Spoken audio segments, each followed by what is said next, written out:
Hello everyone, welcome back to another gritty episode of Night Call. One second. Apparently I need to plug my headset up. It was like boop boop. Alright, so welcome back to another episode of Night Call. Last we left off, I believe we picked up a person in a suit of armor who was going to a convention or something, or maybe that was the episode before that. I'm not sure. Today we're going to pick up Hervé because it feels like we haven't talked to him in a while. Woman crossing the street notices you, then for no reason she changes her mind, turns on her heels, and walks away. Door opens, it's Hervé. He greets you with his bizarre verbal tick. How's it going, Oing? Hi, Hervé. Start the engine. Passenger in the back seat is whistling a funny tune. He's in a pretty good mood. You look good. Yeah, thanks. Some days are like that. Everything goes your way, hey? Belly is full, your buddies are around to help you, you're not cold. Gives you a smile. And then, you know, you get good news. Oh, really? Really? Something you're glad to hear. Well, out with it then. Well, it's my ex-wife. She just got married again, and a real love story and all that, just the way we'd like 'em. How'd you find out? She sometimes comes around with stuff for me, she told me. She was embarrassed. She gave me a blanket, a few books, some canned food, ravioli. Does she do that often? Yeah, from time to time when she comes to Paris. In the rearview mirror, your passenger's face clouds over, as if what he was saying had just sunk in. Suddenly, between clenched teeth, he hisses. Whore. Jeez. You look up. Whore? What? Didn't you just say whore? Passenger smiles slightly. No, don't worry about it. I was just thinking about something else. Suddenly, Hervé opens the cab door. You can pull up over here. I don't want to get you into any trouble. The guys in the squat can be a little on edge, Hedge. You park the car and Hervé opens the door. Good night, and thanks again, Ken. Gives you a smile. A moment later, Hervé vanishes inside a graffiti-covered building. Its imposing Art Deco facade mesmerizes you for a moment, and then you start the cab. Alright, so we made no money off of Hervé, as per usual. But let's see if there's anyone else we can pick up. I didn't like that lady. That lady was weird. That's the one I'm thinking of. Pretty sure it is. We can't pick up Beret Boy, that's for sure. Let's pick up this lady.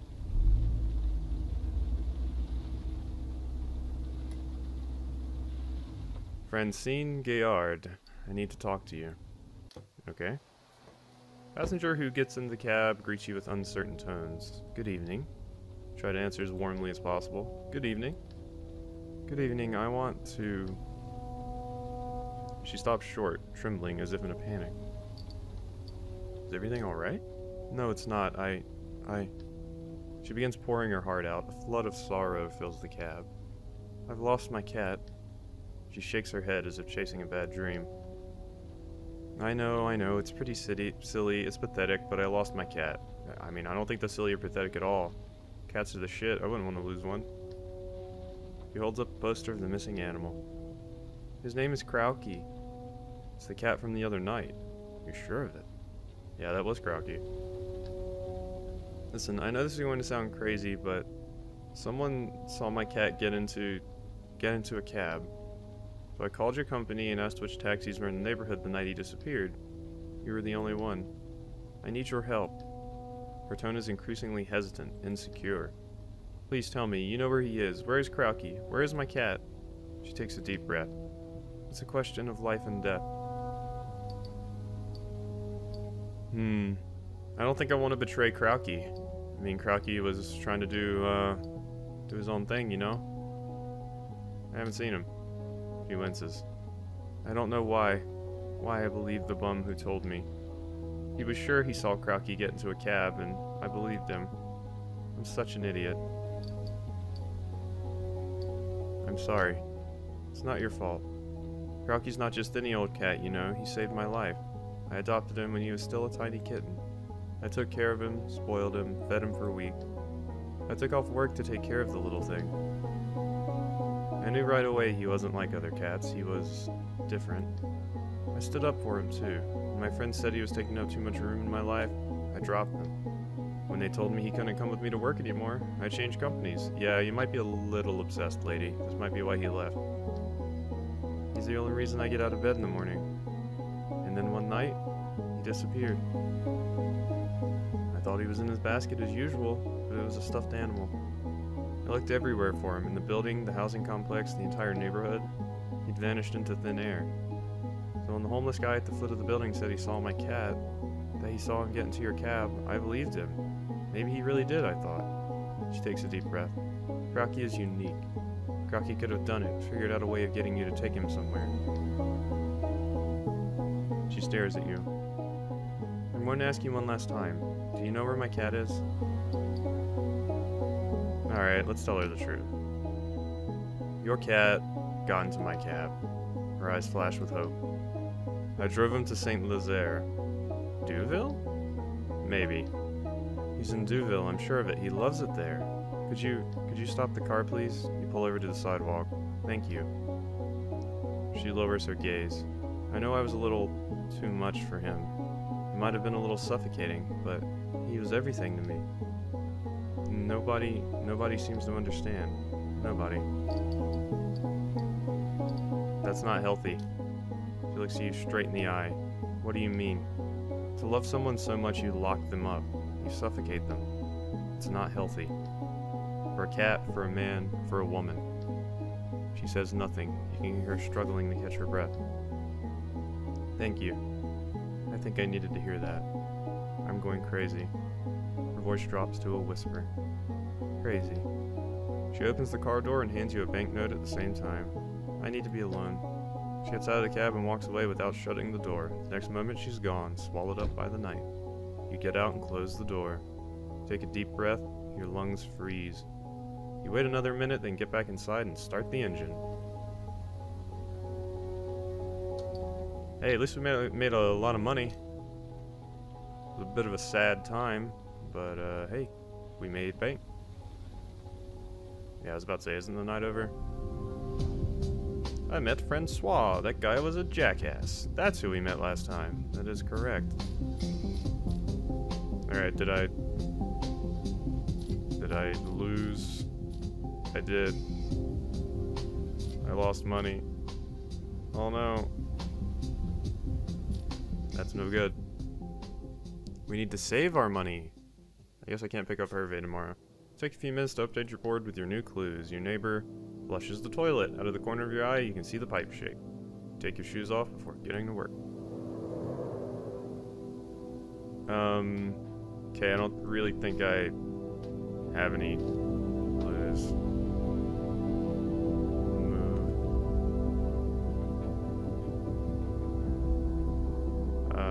There's no way to, like, connect these, right? Yeah, no. I was thinking maybe, like, these I'm supposed to connect myself, but that doesn't seem to be the case. So let's just spread these out some more. Okay, there. Alright. So there's a lot going on here. First 3 victims' files, not part of police leak. Okay. First 3 victim files, not part of police leak. So it would have to. So what it's saying is it would have to. It would have to be something that's involved with somebody that knows the police, because these people have been involved with the police. So. I guess that's what it's saying. Message on crime scene 3, linked to the process. Oh no, I'm stifling back a sneeze. No. No, you wait until the end of the recording, damn it. Alright. Victim 3, known to have tortured prisoners. Okay. Victim 3, colonel of the junta process. I mean, wouldn't that be linked to, oh yeah, that would have been linked to her, but we don't have her anymore. Okay. Well, there we go. There's our sorted our clues for the night, I suppose. With a heavy hand, you wipe your tired face. You lie down on the sofa bed, its frame creaks. Oh yeah, this is all, yeah. Just generic stuff. Now we open up to the new day. Night 6. Well, the new night. Night 6. Alrighty, what do you have for me, Night 6? There's a whopping 2 people for me to pick up. Well, let's go get some gas, because we are at about half a tank, and maybe I can find something out at the gas station. You slow down. You hear a strange sound, a startling one. Like someone is in the trunk. Shake your head. Lower your eyes. Slowly, you know what you're about to find there. You dare to glance behind you. E is there. So, piece of shit. Happy to see me again? He reveals a row of pearly whites. 2 white. No worries, I won't be here long. You're not going to get the job done. Close your eyes, hoping this mirage will vanish. You probably won't be able to help that whore. Maybe you'll finally realize she was just using you. You squeeze your eyes shut and see colorful shapes appear, dance around you, disappear. That's your problem. You always want to help people. But no one ever wants to help you. There's no reciprocity. I'm not sure how to say that word. I know it's based off of reciprocate or reciprocal, but reciprocity, yeah. Reciprocity. It's all one way, and that bitch is just like all the others. All right, just go on. He ignores you. He raises his voice, not paying the least bit of attention. Well, I didn't say anything anyway, so. She treats you like shit. She's threatening you.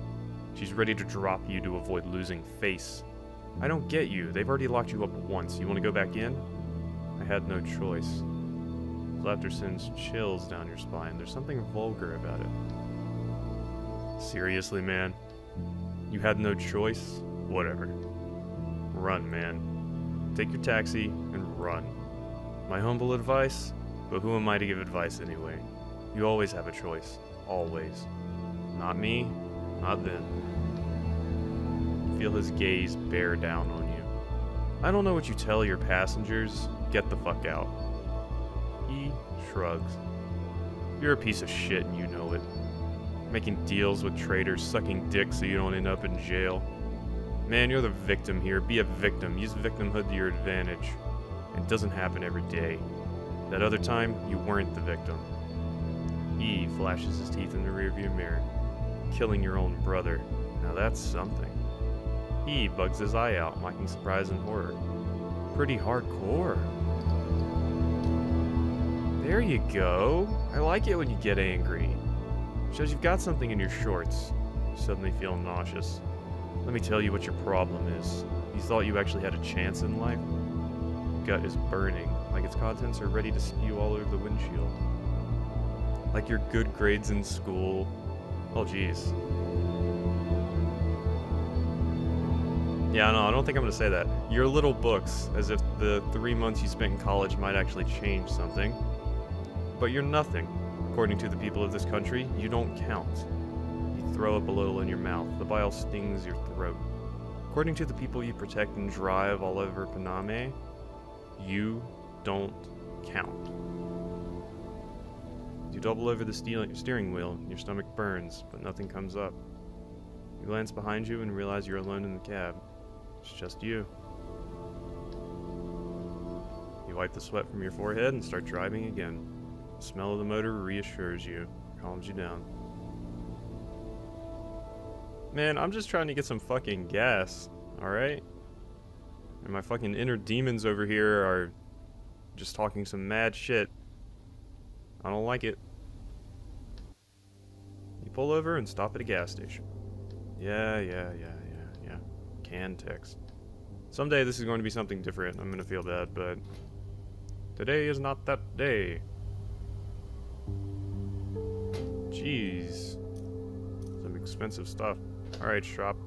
Walking to the mini mart. The guy behind the counter doesn't even look at you and he starts to talk in a lazy, lifeless tone. Welcome. He sighs, beyond tired of repeating the same sentence over and over. To La Belle Pompe. Alright. Yeah, you know what? Let's see if we can win big. Fair do. You sigh. Damn it. I'll win one day, damn it. Yeah, I don't think I need a newspaper. Let's talk. The serial killer business is crazy. Clark cuts you off, pointing an angry finger at the newspapers on display in front of him. Have you seen how much the police suck at catching him? You smile and let him keep talking. Yay. Managed to beta clue out of him. The cold welcomes you outside and quickly makes you forget the clerk's unpleasant tone. Get into your taxi and drive away. Ugh.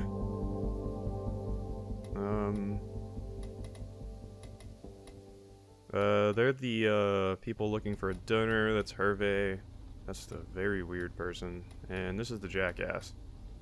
The jackass is close. Let's pick up the jackass, I guess.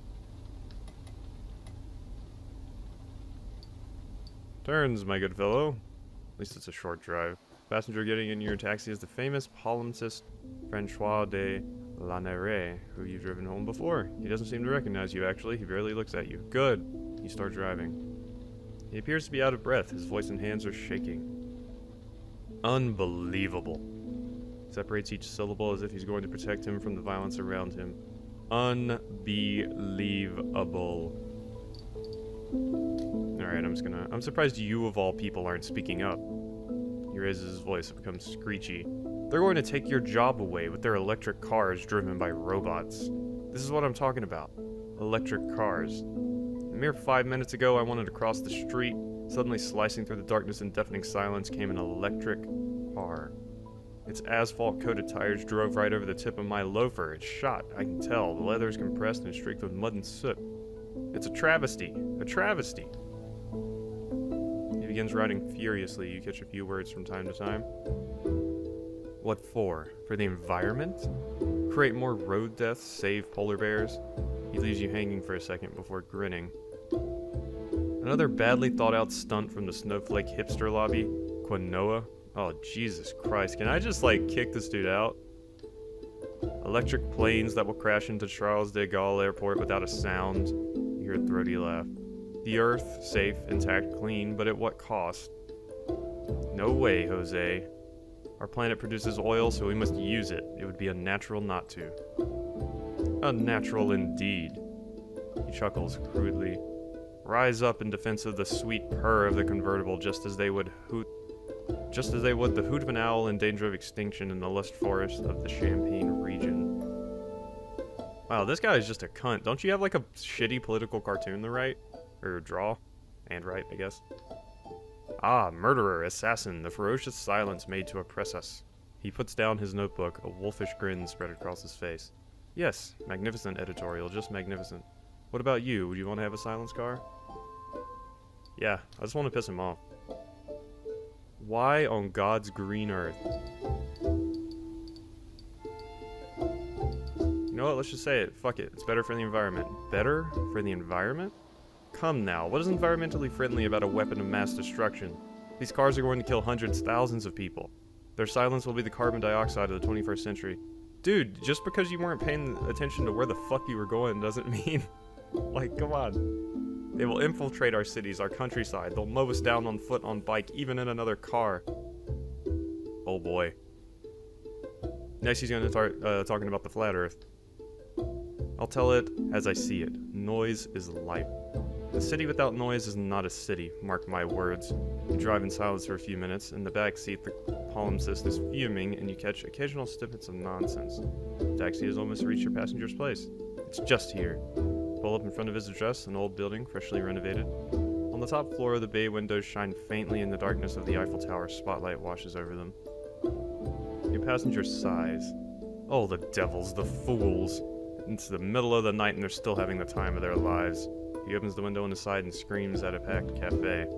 The heated patio is filled with young people, well-dressed and quite drunk. When will you cease this madness? Probably when you... I don't know, man. Just... Then turns to you in a whisper as if in secret. Every night they make one hell of a racket. Impossible to get a wink of sleep. Maybe that's why you don't live in the city. Weren't you just talking about a city is all about its noise and now you're complaining about noise? You little hypocritical asshole. Contradicting yourself? Come on. He pays, gets out of the car, and in front of the bar in 3 angry leaps. You can hear his voice from far away, a few words and some outdated swearing with a whiff of senility. You stop listening and drive off. Yeah, Jesus. That guy is a treat every single time he hops in the car, huh? Alright, so with that, I think we'll go ahead and end this episode off here. I hope you have enjoyed, and I will see you next time.